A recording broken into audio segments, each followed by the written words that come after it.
হঠাৎ যদি আজরাইল হাজির হইয়া যায়,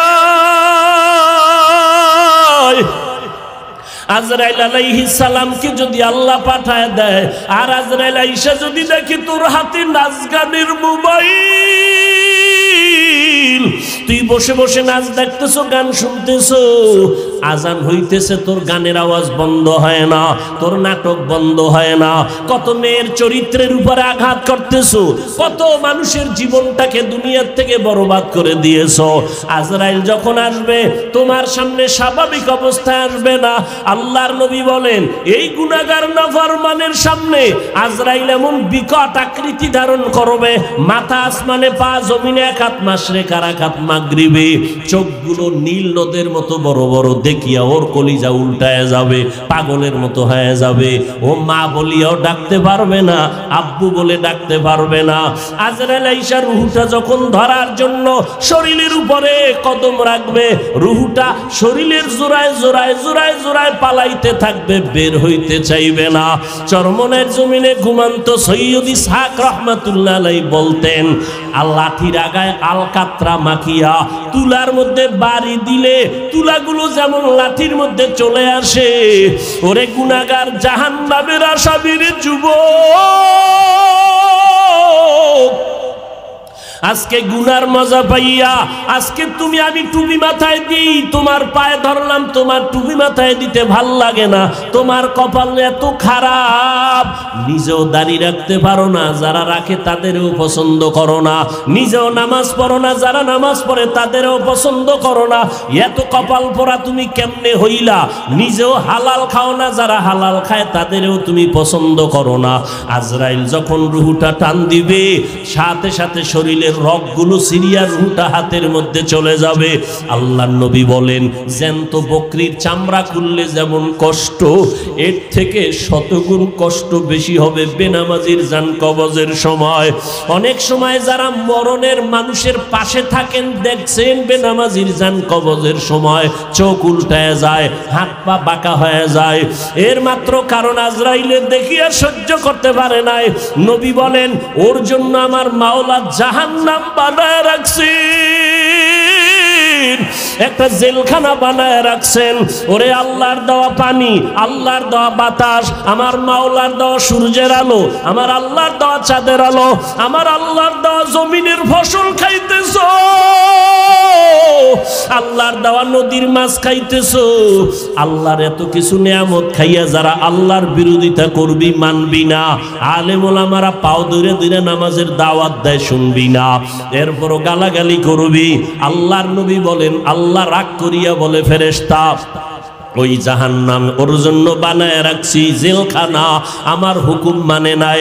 সরকারের নজরে আমরা জনগণ সব সমান, কিন্তু এরপরও সরকার জেলখানা বানায় রাখছে, রাষ্ট্রের মধ্যে বালাখানাও বানায় রাখছে। জেলখানা কাদের জন্য? যারা সরকারের আইন অমান্য করবে তাদের জন্য জেলখানা, ওখানে রিমান্ডের মার দেওয়া হয়। আল্লাহ বলেন, আমার কাছে সব বান্দা মোহব্বতের, আমি আল্লাহ চাই না কেউ জাহান্নামে যা। এই জন্য আমি আল্লাহ প্রত্যেকটা রাতের গভীর তৃতীয় ভাগে আমি প্রথম আসমানে আসি, আমি আমার বান্দার গুনাহ মাফ করার জন্য ডাকতে থাকি। আলা মিন মুস্তাগফিরিন ফাগফির আলা, আলা মিন মুস্তারজিকিন ফারজুকা। আমি আল্লাহ পাক ভোর রাত্রে আসি, প্রতিদিন প্রথম আসমানে আমি হাজির হয়ে যাই, আর আমি ডাকতে থাকি, রে গুনাহগারেরা তোরা কই? ওরে শয়তানের ধোকায় পড়িয়া যারা গুনাহ করেছো, ওরে তোর 30, 40, 50, 70 বছর হায়াতটারে গুনাহে যারা কাটাইছো, শয়তানের ধোকায় নামাজ পড়তে পারো নাই, শয়তানের ওয়াসওয়াসায় গুনাহ করেছো, আমি আল্লাহ হাজির, আমার কাছে উঠি একবার আল্লাহ বলিয়া ডাক দাও। আমি আল্লাহ তোমার গুনাহ মাফ করার জন্য হাজির হয়ে গেলাম। ওরে দুনিয়াতে তোমার অপরাধ যদি একটা হয়, এক ধরনের মামলা, যদি তুমি অপরাধ 2 লাইনে করো, 2 লাইনে 2 ধারায় মামলা, অপরাধ যদি 3 লাইনে করো, 3 ধারায় মামলা, এইভাবে কারো বিরুদ্ধে 10টা মামলা 10 ধারায়, কারো বিরুদ্ধে 30টা মামলা 30 ধারায়, 30 ধারার মামলার জন্য 30 বার হাজিরা দেওয়া লাগে এবং রায় 30 রকম হয়। কিন্তু আমার আল্লাহ বলেন, বান্দা তুই জিনার গুনাহ করছো, ধারা একটা, তুই মা বাবার সাথে বেয়াদবি করছো, ধারা আলাদা। কিন্তু আমার মাওলার কাছে এই ধারা কিন্তু গণনা নাই। তুই 30 বছর, 50 বছর, 70 বছর গুনাহ করিয়া পাহাড় বানাইছো। আরে বান্দা, তুই যদি মাথা নত করিয়া একবার আমি আল্লাহকে আল্লাহ বলে ডাক দিয়া বলো, হে মালিক, আমার আমল নামায় গুনার গুনাহ, আমার গুনার কারণে হাত না পাক, আমার চোখ না পাক, আমার জিহ্বা না পাক, আমার অন্তর না পাক। আমার গুনার খবর আমার মা জানে না, আমার ভাই জানে না, আমার অপরাধের খবর আমার ঘরের কেউ জানে না। যদি আমার মা বাবায় জানতো আমি জিনা করি, আমার মা বাবায় লাথি মেরে তাড়ায় দিত। মা বাবা ভাই বোনেরা যদি জানতো আমি চুরি করি, আমার কেউ ভালো জানতো না। ও আল্লাহ, তুমি জানো, তুমি দেখছো, এরপরেও রাগ করিয়া পানি বন্ধ করো নাই, খানা বন্ধ করো নাই। গুনার কারণে রাগ করিয়া আমার সম্মানের চেয়ার থেকে তুমি ফালাইয়া দাও নাই। গুনার কারণে তুমি রাগ করিয়া বাতাস বন্ধ করো নাই। গুনার কারণে বেজার হইয়া তুমি সূর্যের আলো, চাঁদের আলো বন্ধ করো নাই। ও আল্লাহ, আজকে আমি তোমার কাছে আসছি ক্ষমার জন্য। আল্লাহ বলেন, বান্দা তুই একদিন আর 2 দিন না, বছর বছর 70-80 বছর গুনাহ করিয়া বিশাল বড় পাহাড় নিয়ে যদি আমি মাওলার কাছে মাথা নত করিয়া মাসির মাথা বরাবর 1 ফোঁটা চোখের পানি ছেড়ে দিতে পারো, আমি আল্লাহর কাছে যদি দিলটা নরম করে মাওলারে ডাক দিয়ে বলো, আল্লাহ আর গুনাহ করব না, ওই জাহান্নামের আগুন সইতে পারবো না রে মালিক। ওরে ঘরের মধ্যে ঘুমাইতে গেলে মশারি টানায় ঘুমাই, মশার কামড়ে ঘুমানো যায় না। ও আল্লাহ, গুনাহ নিয়ে কবরে গেলে যে আযাব হবে সহ্য করতে পারবো না, কই পাবো মশারি? দুনিয়াতে সূর্যের গরম সইতে পারি না, রাতের বেলা সূর্য নাই তারপরও ঘাম আর গরম, ফ্যানের বাতাস দিয়াও আমার ঘাম কমে না, গরম কমে না। আর গুনাহগার হইয়া কবরে গেলে জাহান্নামের আগুন, ওই জাহান্নামের আগুনের গরম কেমনে সহ্য করব আল্লাহ? আমি সইতে পারবো না। ও আল্লাহ, জাহান্নামের আযাব সহ্য করতে পারবো না। একটা বেতের বাড়ি কেউ দিলে আমি বরদাস্ত করতে পারি না। আল্লাহর নবী বলেন, গুনাহ নিয়ে যারা কবরে যাবা, ওই 2 পার্শ্বের মাটিকে আমার আল্লাহ ডাক দিয়ে বলবে, রে কবরের মাটি, ওই নাফরমান বেনামাজিরে 2 পার্শ্ব থেকে জোরে জোরে চাপ দাও। এত জোরে 2 পার্শ্বের মাটি চাপ দিবে, পাজরের হাড়গুলো চুরমার হয়ে যাবে। একটা না, 2টা না, 70 থেকে 99টা সাপের কামড়। ও যুবকেরা, ও বৃদ্ধ বাবাজিরা, ও পর্দার আড়ালের মারা, ও বোনেরা, ভালো করিয়া বুঝো, 15,500 বছর হয়ে গেল আমার আল্লাহর কোরআনের ভুল কেউ প্রমাণ করতে পারে নাই। মকুন সুসতি নামাজে পাঞ্জগানা, ফাওয়াইলুল লিল মুসাল্লিনাল্লাযীনা মুমিনারা ইনামাজ ইমদাদে দা ইস্তাইনু আয়াতে কুরআওয়াখা। মকুন সুসতি নামাজে পাঞ্জগানা, ফাওয়াইলুল লিল মুসাল্লিনাল্লাযীনা মুমিনারা ইনামাজ ইমদাদে দা ইস্তাইনু আয়াতে কুরআওয়াখা। একটুখানি নেকের তরে রোজা হাসরের মাঠেতে বাবা ঘুরবে ছেলের পিছে, ছেলে বাবার আগেতে। আহাতে মন কঠিন দিনেতে নামাজ তোমায় ভুলবে না, ঠিক মতো পড়িলে নামাজ জান্নাত তোমার ঠিকানা। ঘুমের চেয়ে নামাজ ভালো, আর তুমি ঘুমাইও না, ঠিকমতো পড়িলে নামাজ জান্নাত তোমার ঠিকানা। আমার প্রাণের ভাই বোনেরা জলদি করে উঠে যাও, ওযু করে তাড়াতাড়ি নামাজ পড়তে লেগে যাও। নবী বেনামাজির শাফাআত করিবেন না, ঠিকমতো পড়িলে নামাজ জান্নাত তোমার ঠিকানা। এরে যুবক আল্লাহর গোলাম, আমিও মুসলমান তুমিও মুসলমান। আমার আল্লাহ তোমার আল্লাহ এক, আমার নবী তোমার নবী এক, আমার কোরআন তোমার কোরআন এক, আমার ধর্ম তোমার ধর্ম এক, আমার কাবা তোমার কাবা এক। জমিনের মধ্যে মায়ের গর্ভ থেকে যেদিন আসছি ওই হালাতও তোমার আমার সবই এক। যেদিন বিদায়ের আওয়াজ হবে, তিনটা সাদা কাফনের প্যাকেট হব, তাও এক, কালারও এক। কাফনে লেখা থাকবে না বক্তা সাহেবের লাশ, কাফনের উপরে লেখা থাকবে না এমপি সাহেবের লাশ। ওই কাফনে ঢুকার পর সব সমান হয়ে যাবে। হিন্দুদের ধর্ম আলাদা, আদর্শ আলাদা, ইহুদির ধর্ম আলাদা, আদর্শ আলাদা, খ্রিস্টানের ধর্ম আলাদা, আদর্শ আলাদা, মুসলমানের ধর্ম এক, আল্লাহ এক, নবী এক, কোরআন এক, কাবা এক। দুনিয়ার থেকে বিদায় বেলা কাফন হবে তিনটা, সংখ্যা এক, কালার হবে আলাদা না এক, কবরের সাইজ হবে এক, কবরের ভেতরে প্রশ্ন হবে তিনটা, তাও সবার বেলায় এক। আমাকে আলাদা প্রশ্ন, তোমাকে আলাদা না, না আমাকে যেই প্রশ্ন তোমাকেও সেই প্রশ্ন, হুজুরের যেই প্রশ্ন ছাত্রকেও সেই প্রশ্ন। প্রশ্ন হবে তিনটা, সবার বেলায় এক। তুমি কয় টাকার মালিক প্রশ্ন করা হবে না, তুমি কত শিক্ষিত প্রশ্ন করা হবে না, তোমার সম্মান কি পরিমাণ প্রশ্ন করা হবে না। প্রশ্ন সবার বেলায় তিনটা এক। রবের পরিচয় দাও, ধর্মের পরিচয় দাও, রাহমাতুল লিল আলামিনের পরিচয় দাও। তুমি আমি এক ধর্মের হইয়া তোমার আমার আদর্শ তো একই হওয়া দরকার, পোশাক এক হবে। অথচ তুমি প্যান্ট শার্টটাই পরো, আমি মদিনার লম্বা জামা পরি। আমি যদি ভুলে থাকি বলো, আমি প্যান্ট শার্টটাই লাগাই, সবাই এক পোশাকে থাকবো, কারণ আমাদের ধর্ম এক। তুমি এগুলো বুঝো না, বুঝানোর জন্য রাত নাই দিন নাই 12 মাস। আগে শীতের দিন ছাড়া ওয়াজ হইতো না, মসজিদ মাদ্রাসার প্যান্ডেল ছাড়া ওয়াজ হইতো না।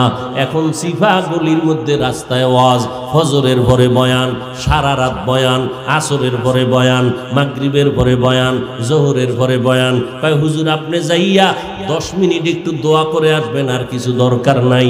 12টা মাস কোন সময় খানা নাই, ঘুম নাই, সব। আজকে সারা দিন মাত্র মাগরিবের সময় ইফতারি করলাম, এরপরে আসলাম, সেই ডাইরেক্ট স্টেজে উঠলাম। কোথায় খানা, কোথায় ঘুম? আমি রকম প্রতিদিন 12 মাস দৌড়াইতেছি, মুসলমানের বয়ান করি, বয়ান করিয়া তো এই কথা একবারও বলি নাই যে কষ্ট পাবে।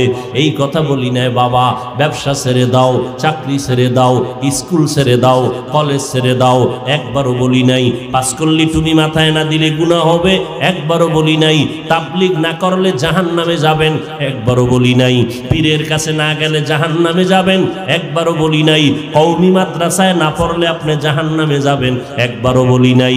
এরপরও কি বলতে চাই, সব জায়গায় মানুষের বিনয়ের সাথে কথা বলি, পায় হাত রাইখা মাথা নত কইরা কথা বলি, একটা কর্কশ ভাষা ব্যবহার করি না।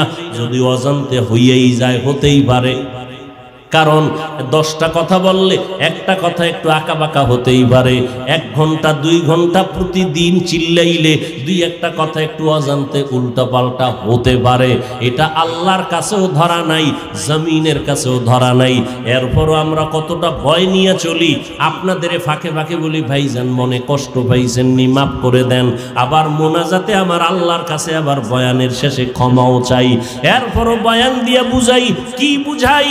একটা একটা কথা, ও দুনিয়ার নবীর আশিক, জমিনে যতদিন বেঁচে থাকবা গোলামি করবা একমাত্র আমার আল্লাহর। দুনিয়াতে যতদিন বেঁচে থাকবা আদর্শ মানবা মদিনাওয়ালা নবীর, আর কারো আদর্শ মানা যাবে না। এই কথা বলতেছি রে বাবা, কিন্তু দুঃখ এত বয়ানের পরেও আমি টুপি মাথায় না দিলে বড় লজ্জা লাগে। আর তুমি মুসলমান, টুপি মাথায় দিতে লজ্জা লাগে, আমি দাড়ি কাটতে লজ্জা পাই, তুমি দাড়ি রাখতে লজ্জা পাও। তুমি কেমন মুসলমান? আমি নামাজ না পড়লে লজ্জায় হুঁশ থাকে না, তোমার নামাজ পড়তে গেলে লজ্জা লাগে, আমি পর্দা না করলে লজ্জা পাই, আর তুমি পর্দা করতে গেলে লজ্জা পাও। আজকে যদি পর্দা থাকতো, জবানকে কন্ট্রোল রাখতা, তাহলে আমার যুবতী বোনেরা যুবকের চরিত্র নষ্ট করতে পারতো না, আমার যুবকেরা যুবতীদের চরিত্র নষ্ট করতে পারতো না। তুমি মুসলমান, আমিও মুসলমান, সব বুঝি, এরপরও পায়ে ধরে বলতেছি টুপি মাথায় দিতে চাই না, বরং উল্টা আঘাত করি টুপিওয়ালাদের উপরে, আক্রমণ করি কথার মাধ্যমে। দাড়ি রাখতে চাই না, পর্দা করতে চাই না, কি চাই? আবার এর মধ্যে একদল ঘি ডালে, ঘি কি এত ইবাদত লাগে না, নফল লাগে না, টুপির মধ্যেই কি ইসলাম, দাড়ির মধ্যেই কি ইসলাম, পর্দার ভিতরেই কি ইসলাম? এভাবে করতে করতে খালি প্রশ্নবোধক চিহ্ন দিয়া একটা সবগুলো না বানায় দিল। তাহলে দাড়ির মধ্যে ইসলাম নাই, টুপির মধ্যে নাই, পোশাকের মধ্যেই কি ইসলাম, পোশাকেও নাই। তো ইসলামটা কোন? চাপাবাজির মধ্যে, চাপাবাজির মধ্যে ইসলাম না। আল্লাহ হেদায়াত দান করুন। জিন্দেগি মে বন্দেগি তু করনা হে, जिंदगी में बंदगी तू करना है, जिंदगी बे बंदगी शर्मिंदा है, जिंदगी बे बंदगी शर्मिंदा है। दुनिया में हो दुनिया का तलबगार ना हो,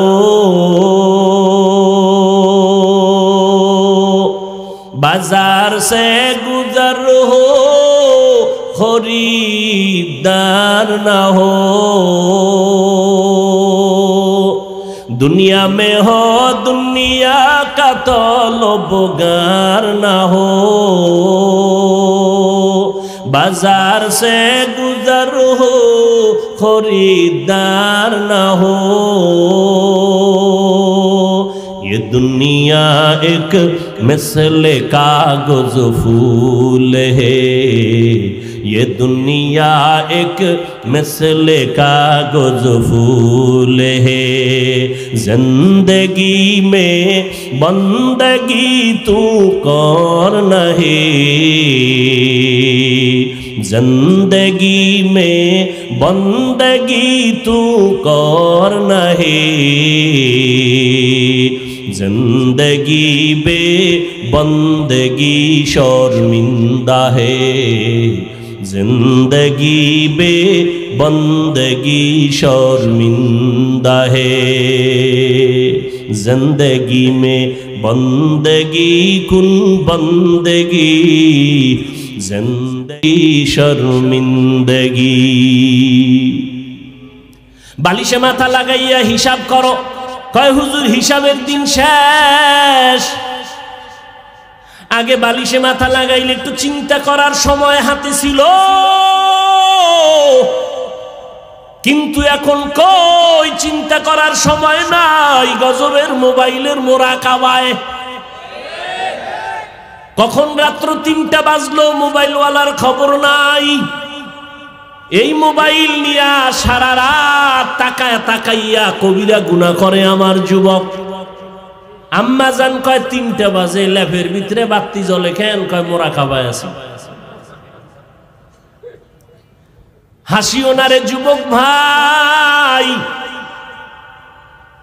হ্যাঁ, তুমি যদি তাকায়া দেখো একটা পানির কূপের কিনারা একটা শিশু বাচ্চা খেলতেছে, অথবা জ্বলন্ত আগুনের কিনারায় তুমি দ্রুত গতিতে খুঁজবা এই বাচ্চা কার, তাড়াতাড়ি নাও। তুমি আগুনের কিনারার থেকে ধইরা কোলে নিবা, অথবা পানির কিনারার থেকে ধইরা কোলে নিবা, নিয়া লোক খুঁজবা গার্ডিয়ানকে। বাচ্চাটা এখানে খেলতেছে, কিন্তু বাচ্চা যে খেলার মজা পাইছে ওই মজা এখন আর তোমারে দেখতে পারে না, কামড় দেয়, চিমটি দেয়, কারণ খেলার মজা। কিন্তু বাবা ওই চিমটি খাইয়াও ও যদি তোমাকে লাথি দেয়, তারপরও তুমি আগুনের কিনারায় রাইখা যাবা না। এইটা তোমার বিবেক, এটা তোমার আকল, এটা তোমার আকল। কেউ বলতে হবে না, শিখাইতে হবে না, এটা তোমার আকল অ্যান্সার দিতেছে। তুই আমাকে যত কামড় দেস, চিমটি কাটো, লাথি মারো, তোরে রেখে যাব না, কারণ তুই জানো না, তোর সে আকল কম। আমি জানি এই খেলার মজা পাইয়া যদি আল্লাহ না করুন আগুনে পড়ে যাও, পানিতে পড়ে যাও, তোর জিন্দেগি বরবাদ, তোর মায়ের ঘুম হারাম, বাবার ঘুম হারাম হয়ে যাবে। ঠিক তেমনি ভাবে আল্লাহর কোরআন রসুলের হাদিস দিয়ে সমাজের চক্ষুষ্মান উলামায়ে কেরামরা তাকায়া দেখতেছে, ও উম্মত, তুমি আজকে দাড়ি কেটে বেপরদায় চলে গান বাজনা শুনে জাহান্নামের কিনারায় বসে খেলতেছে। আলেমরা পাও ধরে ধরে ডাকে, ফেরো, পাও ধরে ধরে বলে, আর নামাজটা ছাড়িও না রে বাবা, বেপরদায় চলিও না, মা বাবার সাথে বেয়াদবি করিও না। যদি এখন তুমি ওই মোবাইলে ওই গুনায় মজা পাইয়া, তুমি চ্যাটিং করতে মজা পাইয়া এখন আর হুজুরদের কথা তোমার কাছে ভাল লাগে না, তুমি এখন হুজুরের গালি দাও। হুজুর কয় তুই যত গালি দাও, যত বিরোধিতা করো, এই গালি খাইয়াও তো আমাদের মুরব্বীরা কথা বন্ধ করে নাই, আবু হানিফা কথা বন্ধ করে নাই, ইমাম বুখারী রহমাতুল্লাহ আলাইহি যাকে কাফের বলে ফতোয়া দিত, তারপরও তার দাওয়াত বন্ধ করে নাই। আমার নবীর রাস্তায় কাটা দিত, নবী দাওয়াত বন্ধ করে নাই। গালি দিত, নবী দাওয়াত বন্ধ করে নাই। কারণ আমার আকল, আল্লাহর কোরআন সত্য, রসুলের কথা সত্য। ওলামায়ে কেরাম তাকাইয়া দেখার পর বলে, বাবা তুমি যতই গালি দাও, তোমার তো জানা নাই, তুমি গুনার মজা পাইয়া খেলতে খেলতে খেলতে খেলতে হঠাৎ যদি আজরাইল হাজির হইয়া যায়, আজরাইল আলাইহিস সালামকে যদি আল্লাহ পাঠায় দেয়, আর আজরাইল আইসা যদি দেখি তোর হাতে নাচ গানের মোবাইল, তুই বসে বসে নাচ দেখতেছো, গান শুনতেছো, আজান হইতেছে, তোর গানের আওয়াজ বন্ধ হয় না, তোর নাটক বন্ধ হয় না, কত মেয়ের চরিত্রের উপরে আঘাত করতেছো, কত মানুষের জীবনটাকে দুনিয়ার থেকে বরবাদ করে দিয়েছো। আজরাইল যখন আসবে, তোমার সামনে স্বাভাবিক অবস্থায় আসবে না। আল্লাহর নবী বলেন, এই গুনাহগার নাফরমানের সামনে আজরাইল এমন বিকট আকৃতি ধারণ করবে, মাথা আসমানে, পা জমিনে, এক হাত মাশরিক আর এক হাত মাগরিবে, চোখগুলো নীল নদের মতো বড় বড়, দেখিয়া ওর কলিজা উল্টায় যাবে, পাগলের মতো হয়ে যাবে। ও মা বলিয়াও ডাকতে পারবে না, আব্বু বলে ডাকতে পারবে না। আজরাইল আইসা রুহুটা যখন ধরার জন্য শরীরের উপরে কদম রাখবে, রুহুটা শরীরের জোড়ায় জোড়ায় জোড়ায় জোড়ায় পালাইতে থাকবে, বের হইতে চাইবে না। চরমনের জমিনে ঘুমান্ত সৈয়দ ইসহাক রহমাতুল্লাহ আলাইহি বলতেন, লাঠির আগায় আলকাতরা মাখিয়া তুলার মধ্যে বাড়ি দিলে তুলাগুলো যেমন লাঠির মধ্যে চলে আসে, ওরে গুনাহগার জাহান্নামের আসামির যুবক, আজকে গুনার মজা পাইয়া, আজকে তুমি আমি টুপি মাথায় দিই, তোমার পায়ে ধরলাম, তোমার টুপি মাথায় দিতে ভাল লাগে না, তোমার কপাল এত খারাপ, নিজেও দাড়ি রাখতে পারো না, যারা রাখে তাদেরও পছন্দ করো না, নিজেও নামাজ পড়ো না, যারা নামাজ পড়ে তাদেরও পছন্দ করো না, এত কপাল পোড়া তুমি কেমনে হইলা, নিজেও হালাল খাও না, যারা হালাল খায় তাদেরও তুমি পছন্দ করো না। আজরাইল যখন রুহুটা টান দিবে, সাথে সাথে শরীরের রগগুলো সিরিয়া রুহুটা হাতের মধ্যে চলে যাবে। আল্লাহর নবী বলেন, জ্যান্ত বকরির চামড়া খুললে যেমন কষ্ট, এর থেকে শতগুণ কষ্ট বেশি হবে বেনামাজির জান কবজের সময়। অনেক সময় যারা মরণের মানুষের পাশে থাকেন, দেখছেন বেনামাজির জান কবজের সময় চোখ উল্টায় যায়, হাত পা বাঁকা হয়ে যায়, এর মাত্র কারণ আজরাইলের দেখিয়া সহ্য করতে পারে নাই। নবী বলেন, ওর জন্য আমার মাওলা জাহান্নাম জাহান্নাম বানায় রাখছেন, একটা জেলখানা বানায় রাখছেন। ওরে আল্লাহর দেওয়া পানি, আল্লাহর দেওয়া বাতাস, আমার মাওলার দেওয়া সূর্যের আলো, আমার আল্লাহর দেওয়া চাঁদের আলো, আমার আল্লাহর দেওয়া জমিনের ফসল খাইতেছো, আল্লাহর দেওয়া নদীর মাছ খাইতেছো। আল্লাহর এত কিছু নিয়ামত খাইয়া যারা আল্লাহর বিরোধিতা করবি, মানবি না, আলেম ওলামারা পাও ধরে ধরে নামাজের দাওয়াত দেয়, শুনবি না, এরপরও গালাগালি করবি। আল্লাহর নবী বলেন, আল্লাহ রাগ করিয়া বলে ফেরেশতা, ওই জাহান্নাম ওর জন্য বানায় রাখছি জেলখানা, আমার হুকুম মানে নাই। সরকারের নজরে আমরা জনগণ সব সমান, কিন্তু এরপরও সরকার জেলখানা বানায় রাখছে, রাষ্ট্রের মধ্যে বালাখানাও বানায় রাখছে। জেলখানা কাদের জন্য? যারা সরকারের আইন অমান্য করবে তাদের জন্য জেলখানা, ওখানে রিমান্ডের মাইর দেওয়া হয়। আল্লাহ বলেন, আমার কাছে সব বান্দা মোহব্বতের, আমি আল্লাহ চাই না কেউ জাহান্নামে যা। এই জন্য আমি আল্লাহ প্রত্যেকটা রাতের গভীর তৃতীয় ভাগে আমি প্রথম আসমানে আসি, আমি আমার বান্দার গুনাহ মাফ করার জন্য ডাকতে থাকি। আলা মিন মুস্তাগফিরিন ফাগফির আলা, আলা মিন মুস্তারজিকিন ফারজুকা। আমি আল্লাহ পাক ভোর রাত্রে আসি, প্রতিদিন প্রথম আসমানে আমি হাজির হয়ে যাই, আর আমি ডাকতে থাকি, রে গুনাহগারেরা তোরা কই? ওরে শয়তানের ধোকায় পড়িয়া যারা গুনাহ করেছো, ওরে তোর 30, 40, 50, 70 বছর হায়াতটারে গুনাহে যারা কাটাইছো, শয়তানের ধোকায় নামাজ পড়তে পারো নাই, শয়তানের ওয়াসওয়াসায় গুনাহ করেছো, আমি আল্লাহ হাজির, আমার কাছে উঠি একবার আল্লাহ বলিয়া ডাক দাও। আমি আল্লাহ তোমার গুনাহ মাফ করার জন্য হাজির হয়ে গেলাম। ওরে দুনিয়াতে তোমার অপরাধ যদি একটা হয়, এক ধরনের মামলা, যদি তুমি অপরাধ 2 লাইনে করো, 2 লাইনে 2 ধারায় মামলা, অপরাধ যদি 3 লাইনে করো, 3 ধারায় মামলা, এইভাবে কারো বিরুদ্ধে 10টা মামলা 10 ধারায়, কারো বিরুদ্ধে 30টা মামলা 30 ধারায়। 30 ধারার মামলার জন্য 30 বার হাজিরা দেওয়া লাগে এবং রায় 30 রকম হয়। কিন্তু আমার আল্লাহ বলেন, বান্দা তুই জিনার গুনাহ করছো, ধারা একটা, তুই মা বাবার সাথে বেয়াদবি করছো, ধারা আলাদা। কিন্তু আমার মাওলার কাছে এই ধারা কিন্তু গণনা নাই। তুই 30 বছর 50 বছর 70 বছর গুনাহ করিয়া পাহাড় বানাইছো, আরে বান্দা তুই যদি মাথা নত করিয়া একবার আমি আল্লাহকে আল্লাহ বলে ডাক দিয়া বলো, হে মালিক, আমার আমল নামায় গুনার গুনাহ, আমার গুনার কারণে হাত না পাক, আমার চোখ না পাক, আমার জিহ্বা না পাক, আমার অন্তর না পাক, আমার গুনার খবর আমার মা জানে না, আমার ভাই জানে না, আমার অপরাধের খবর আমার ঘরের কেউ জানে না। যদি আমার মা বাবায় জানতো আমি জিনা করি, আমার মা বাবায় লাথি মেরে তাড়ায় দিত। মা বাবা ভাই বোনেরা যদি জানতো আমি চুরি করি, আমার কেউ ভালো জানতো না। ও আল্লাহ, তুমি জানো, তুমি দেখছো, এরপরেও রাগ করিয়া পানি বন্ধ করো নাই, খানা বন্ধ করো নাই, গুনার কারণে রাগ করি আমার সম্মানের চেয়ার থেকে তুমি ফালাইয়া দাও নাই, গুনার কারণে তুমি রাগ করিয়া বাতাস বন্ধ করো নাই, গুনার কারণে বেজার হইয়া তুমি সূর্যের আলো চাঁদের আলো বন্ধ করো নাই। ও আল্লাহ, আজকে আমি তোমার কাছে আসছি ক্ষমার জন্য। আল্লাহ বলেন, বান্দা তুই একদিন আর 2 দিন না, বছর বছর 70-80 বছর গুনাহ করিয়া বিশাল বড় পাহাড় নিয়ে যদি আমি মাওলার কাছে মাথা নত করিয়া মাসির মাথা বরাবর 1 ফোঁটা চোখের পানি ছেড়ে দিতে পারো, আমি আল্লাহর কাছে যদি দিলটা নরম করে মাওলারে ডাক দিয়ে বলো, আল্লাহ আর গুনাহ করব না, ওই জাহান্নামের আগুন সইতে পারবো না রে মালিক। ওরে ঘরের মধ্যে ঘুমাইতে গেলে মশারি টানায় ঘুমাই, মশার কামড়ে ঘুমানো যায় না।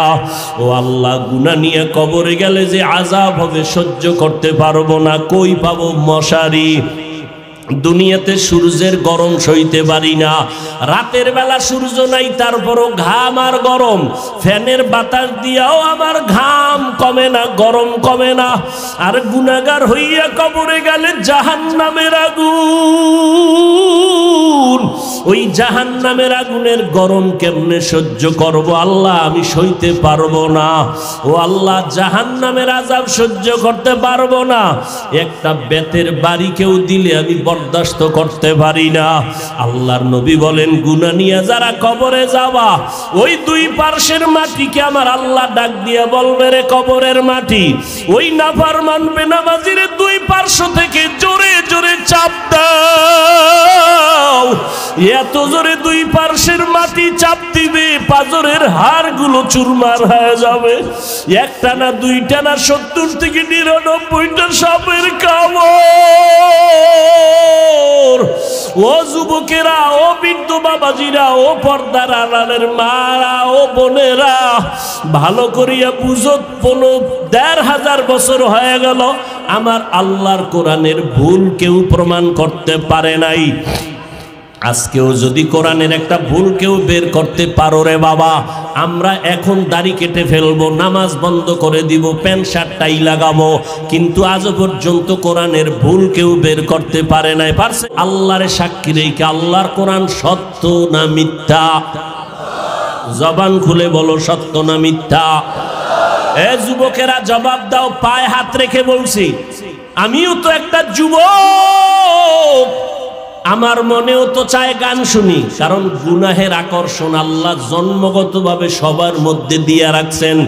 গুনাহ করার আকর্ষণ, নারীদের নাচ গান দেখলে আমার অন্তরও চায় আমি দেখি, কিন্তু কন্ট্রোল করি জাহান্নামের ভয়। টুপি মাথায় দিলে মাথা গরম হয়, তোমার থেকে বুদ্ধি মোটেও কমে নাই। তুমি তো কথা আবল তাবল বলো, আর আমরা 12টা মাস বয়ান করিয়াও তো একটা আবল তাবল কথা বলার চেষ্টা করি না। কোন কথার পরে কোন কথা বলবো এটা আমাদের ডায়েরিতে লেখাও নাই। মাওলার কাছে ভরসা করে বসছি, কোন কথার পরে কোন কথা হবে আল্লাহ বলাইতেছেন, ওই কথাই বলতেছি। এরে যুবক, আল্লাহর গোলামেরা, ভালো করিয়া বুঝো, তোমাদের থেকে আমাদের মাথা নষ্ট হয় নাই। মনে করিও না গো সম্মান কম। বলো, একজনের দাঁড়ায় বলো, তোমরা যারা নবীরে মানো না আর আমরা যারা মানি, নবীর আদর্শ জবাই করেছো, বেঈমানের পা চাটা গোলাম হইয়া চুল কাটিয়া ইন্দুর আর বান্দর হয়েছো। আমরা টুপি পরে থাকি 24 ঘন্টা, ঘুমের ঘরে গেল টুপি মাথায় দিয়া বালিশে ঘুমাই।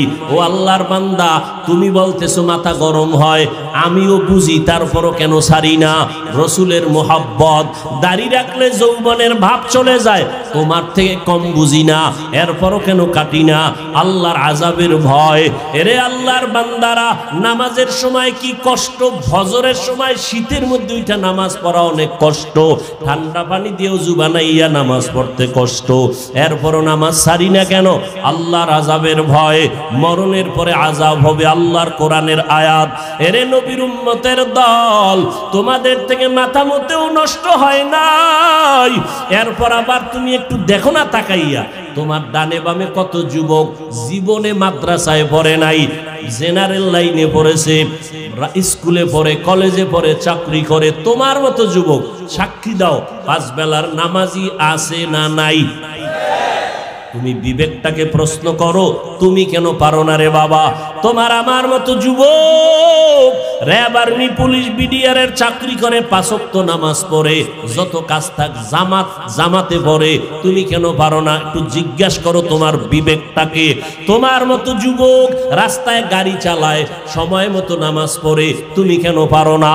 তোমার মতো যুবক শ্রমিকের কাজ করে, হাড় ভাঙ্গা পরিশ্রম করে, রমাজানে একটা রোজাও ভাঙ্গে না, নাই? তুমি কেন রোজা রাখতে পারো না, তারাবি পড়তে পারো না, নামাজ পড়তে পারো না? আসলে কি বলো, এইবার কি দলিল দিবা? এতদিন তো হুজুরদের একটু চাইপা রাখছো, হুজুর পারা যায় না, এখন আমাকে জবাব দাও। তোমার মতো যুবক একই স্কুলে পড়ো, ও নামাজ পড়ে, তুমি পড়ো না। তুমি একই ডিপার্টমেন্টে চাকরি করো, 10 জন নামাজ পড়ে, তুমি পড়ো না। এখন কি জবাব দিবা বলো? এখন জবাব একটাই, তোমার কপাল পুড়ে গেছে, তোমার উপরে আমার আল্লাহ বেজার, তোমার উপরে মা বাবার অভিশাপ, মা বাবা বরদোয়া দিয়ে দিছে, তোমার কপাল পুড়ে গেছে। মোনাজাত তো সবাই দেই, অনেকের চোখে পানি, আবার অনেকের চোখে পানি নাই, কান্না নাই, আর একজন কানতে কানতে বেহুশায় যায়, কারণ ওর উপরে মাওলার রহমতের নজর লাগছে, আল্লাহ ওয়ালাদের দোয়া লাগছে, মা বাবার দোয়া লাগছে, চোখের পানি এমনিই বের হয় না। তোমার এই মিরপুর থানায় আসামি দইরা পুলিশে কি মারা মারে, এরপরও চোখে পানি আসে না, নাই? অথচ ওয়াজের প্যান্ডেলে আল্লাহওয়ালারা ওলামায়ে কেরাম বয়ান করে, 50 হাত 200 হাত দূরে বসে যুবক চিৎকার দিয়ে কান্না করে, একজনারে বেত দিয়ে মারলেও কান্দে না, আর একজনে বয়ান শুনে শুনে কান্না করে। একটু চিন্তা করো, ওরে মারলো কে? এরে যুবক, আমাকে একটু বিবেক দিয়ে জবাব দাও, বিবেকের সাথে বেঈমানি করিস না রে যুবক। একই চুলায় রান্না হয় ভাত আর তরকারি, রান্না করার রাঁধুনি আমার মা, খেয়াল করো, একই তরকারি, একই মশলা, একই চুলা, একই আগুন, রান্নার পরে আব্বা খায়, আম্মা খায়, আমিও খাই, বোনেরাও খায় একই, কিন্তু দিন দিন আব্বা আম্মা হয় দুর্বল, আমরা হই শক্তিশালী সবল। এই বুদ্ধিজীবীরা জবাব দাও, আমাকে তো বুদ্ধি নেই, তোমার অনেক বুদ্ধি, জবাব দাও কারণ কি? আল্লাহর কুদরত বলবা না, কারণ তুমি আল্লাহকে মানো না, তুমি আল্লাহর কুদরত বলবা কেন? আমরা বলবো আল্লাহর কুদরত। একই খানা, একই চুলায় রান্না, আব্বা আম্মা একই খানা খায়, আমরাও একই খানা খাই, তাদের রোগ বাড়ে, আমরা শক্তিশালী হই, তারা দুর্বল হয়, কারণ কি? এত যুক্তি, এত বুদ্ধি, দাও জবাব দাও।